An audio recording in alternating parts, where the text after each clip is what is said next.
He has sold more records in more languages than any musical artist in history. Julio Iglesias has sold 160 million albums. These days, he globetrots in his private jet, cruises the waters on his personal yacht, and he divides his time in any one of his 5 homes. But life has not always been so glamorous. When he was 19, he was injured in an auto accident that left him paralyzed. He was told then by doctors that he would never walk again, but he picked up a guitar and became a singer. He proved them wrong and went on to become an international star, and we're very pleased to have him here with us. Welcome. Thank you. It's great to see you again. Thank you very much. There's so many things. Well, I mean, life has been good to you. It has been good to me. Has been always a balance between good and bad. Yeah. I used to have 5 homes. Yeah. It's a lot. I don't have the 5 homes. Yeah. I don't even have one.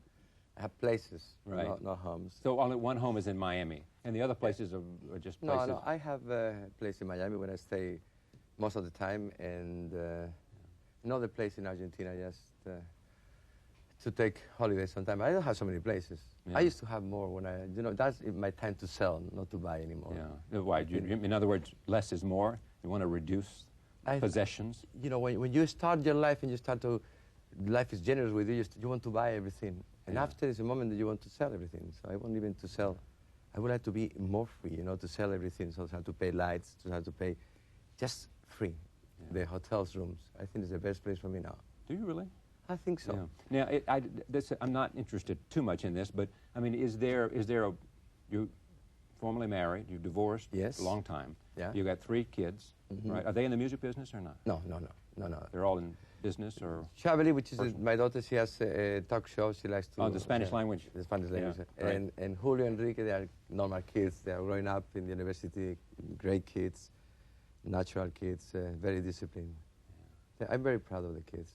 What do they want? They study business administration, and Enrique is starting the university in Miami now, so they are growing up. Still, they are that class of age, then I don't think they know really what they want. But they are very sporty kids, and very disciplined, which is the exactly word. What do you enjoy most about your success? The people, the lights, the eyes, to reach the eyes so quickly. It's a way for me now then I'm an addicted, so strong, then if I don't reach them, that's why I'm here. That's why I go to every place they invite me, because I need that feeling to reach the people so quickly, to go to places then you never expect, and go to the airport, and suddenly you look at them and they look at you and they say hello. And you go on the stage and they give you energy. This is the most fascinating life I ever imagined. Means I never expected in my life until I started 25 years ago. Too late. The success of the lights, the success of the people, the feeling of go on a stage and suddenly to have that energy comes and make you younger and make you like a survivor, and your blood runs in your body. When I look at you, I think this is the same thing for you, because I've seen you for years and years, and you still don't give up. Means that you need the same thing than me. Yeah. It's a way to communicate with them so quickly. Well, I remember when I was younger, to reach the eyes of someone took me months. And I used to pass through the streets and nobody put attention. Suddenly, you go to any place and they say, hello, Julio, how are you? And you feel like they give you to it, like it make you more alive. Means I don't understand anymore another life. I remember talking to you before you became big in America. You were already big in Spain and other places in Europe and in Asia, and you were talking about coming to America and really making it, and you clearly did, and then you went on to do the duets with Willie Nelson and others, and Donna, and what's her name? Dolly Parton? No, this is Dolly Parton's in here, right? Yeah. Dolly Parton's in here, but there was another one you did with... Diana Ross? Diana Ross, that's who I was thinking about, yeah. Are there any other goals for you to accomplish? I mean, is there something that has not yet been achieved for you as an artist? You know, I can't stop to learn. I can't stop to add more imagination in my music. In this situation of the music today, if you don't challenge your life every day, you're dead. People expect from you every day more, and that's why I'm here, to tell them that I'm still surviving, then I have something to give them. Yeah. Then I've been working in this album, in this language, which is not easy for me. Then I want to survive. So you asked me if I had still more things to accomplish. Yeah. I hope so. I have to learn. It's more than survival. It's a need. It's a need. If I...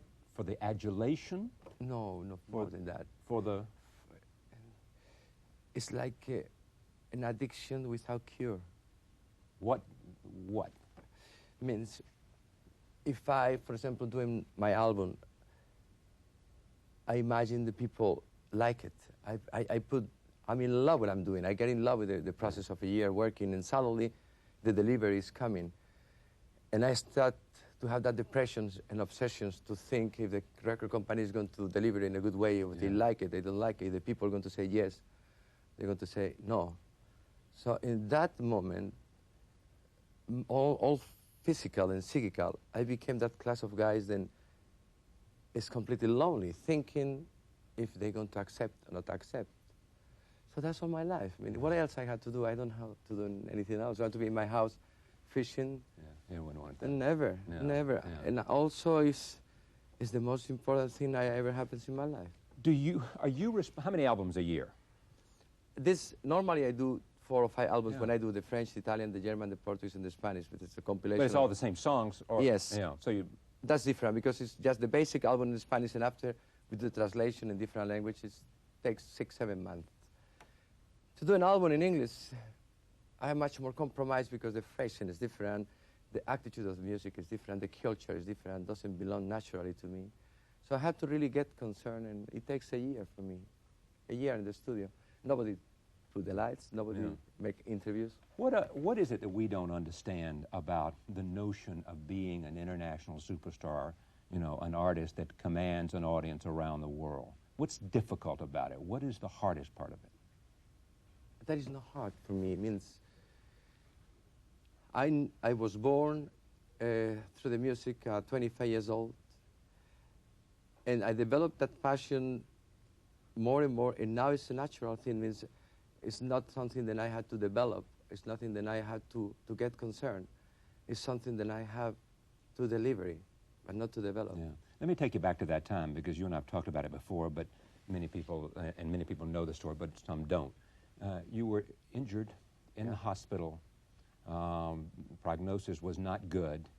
And then you, because of your father was there with you, by your side, as I remember, he was a gynecologist. He was a physician, right? He's a physician, yes. Yeah, and he was there, and he brought you a guitar. Yeah, it was a friend of him, yes. Yes. What happened there? I mean, and tell me what you went through and how that changed your life. Well, I know that your knowledge can distinguish exactly what was my injury. I had a car accident, and I have a compression in the nerve system. Right. So it took 10 hours in operation to make it, to take all the blood, was compressed my nerves. And I was for 2.5 years in the full recuperation. And during the time, I couldn't move my hands, and I was all completely paralyzed in the paraparexia, when it's not paraplegia, paraparexia. So they gave me the guitar to start to move my hands. To exercise your fingers. Exercise my fingers. Yeah. I never played guitar in my life, so I started through a book to put my fingers in the harmonies.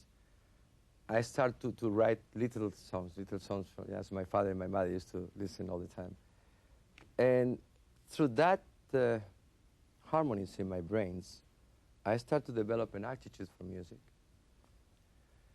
And through the 2.5 years without going to the university, I started to develop that harmonies, to write the songs. Yeah, what was that first song that you wrote that was successful in England? Oh, in English? No, I never had success in English. Yeah, I was only in Spanish. In Spanish, what was the song that was? La vida sigue igual was my first song. And translated is? Life's always the same. Oh, that's right. And it was a time then I never in my life was doing these things to be a professional. And you know, you start to your mother said, oh, I like the song, after is your father, after is your friends, Yeah. after is, and you start to develop that idea that maybe you can be a singer. So I went to England to study 3 months of English in Cambridge. I came back in July, '68, and it was a contest in Spain for new artists. And so I introduced my song to the company, record company, and said, okay, I don't think you can reach the song because you're not a singer, but we have singers that can do the song. So I said, it's okay. So 3 nights before the contest, the guy who's supposed to sing my song has a hepatitis. So the record company said, you have to go. Do your song. And I went to the contest. And I was lucky because I won the contest. And through that moment, you know, you start the next day, for the first time, you listen your voice in the radio. And you start to change the radio by radio just to reach more your song. And in that moment, you understand for the first time that you are a prisoner of that. You're a prisoner of that impact that makes your voice in the radio, you know, to feel and to go to the loving streets. the sound of your own voice. Something like this. It's a little masochist because you go radio by radio and you don't listen. You want more radio, you call the radios, and after the record company say you need more records. After the people in the street, they start to tell you one of them, oh, you are the guy of La Vida Sigue Igual, and you say, yes, I am. Yeah. And so you start to look to the other ones to see that you reach the eyes also. So it's like you can't survive again without that eyes. And that's what happens to me. And when I began this and talked about and introduced you, because of everybody always writes about, they always write about you, the personal story, and secondly, which you just recited, they also always talk about the lifestyle and how wonderful it is. And they also talk about all the women who adore you, you know, and what a great life that is for you. Yet you seem to be, when I mentioned at the beginning the yachts and all of that, to pull away from that. I mean, is it because you genuinely sort of recoil from that sense of that image that you have?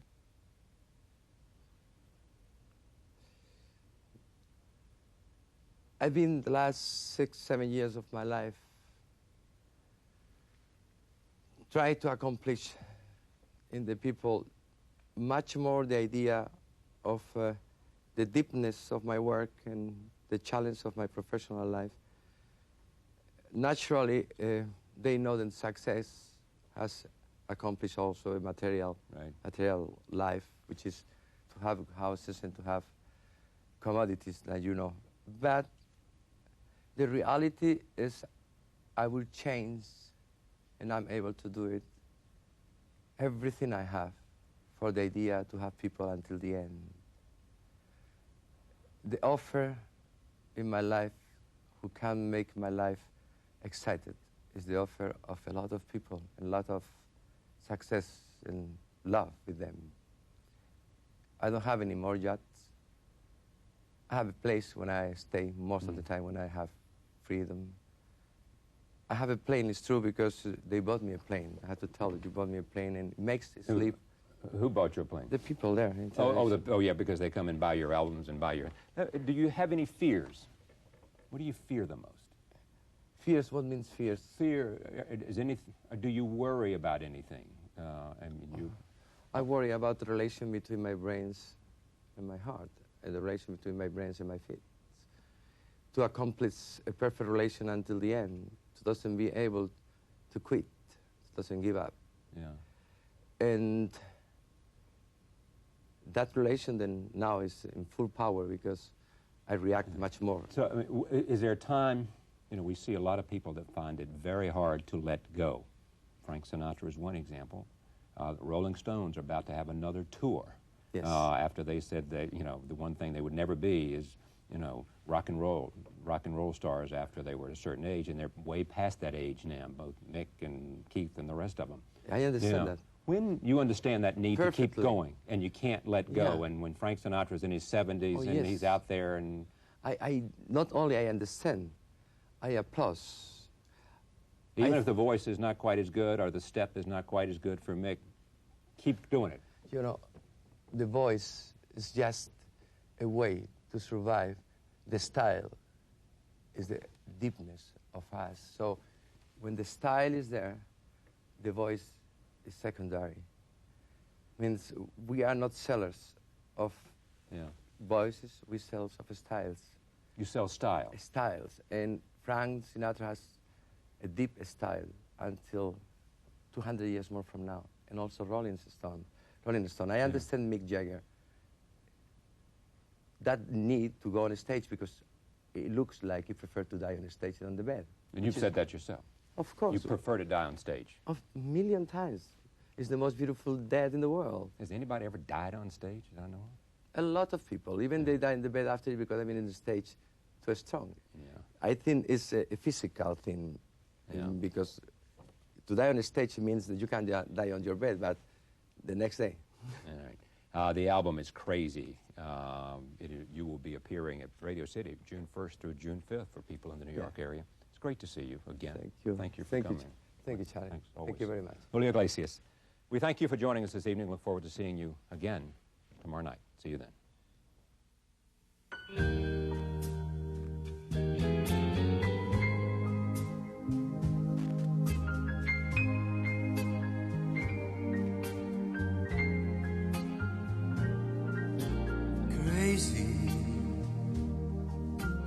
Crazy for feeling so lonely. I'm crazy, crazy for feeling so blue.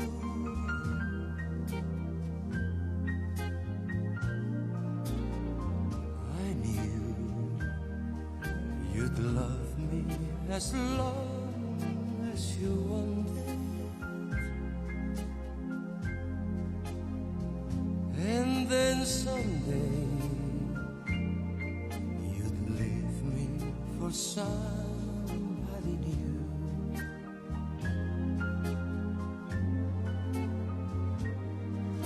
Worry, why do I let myself worry?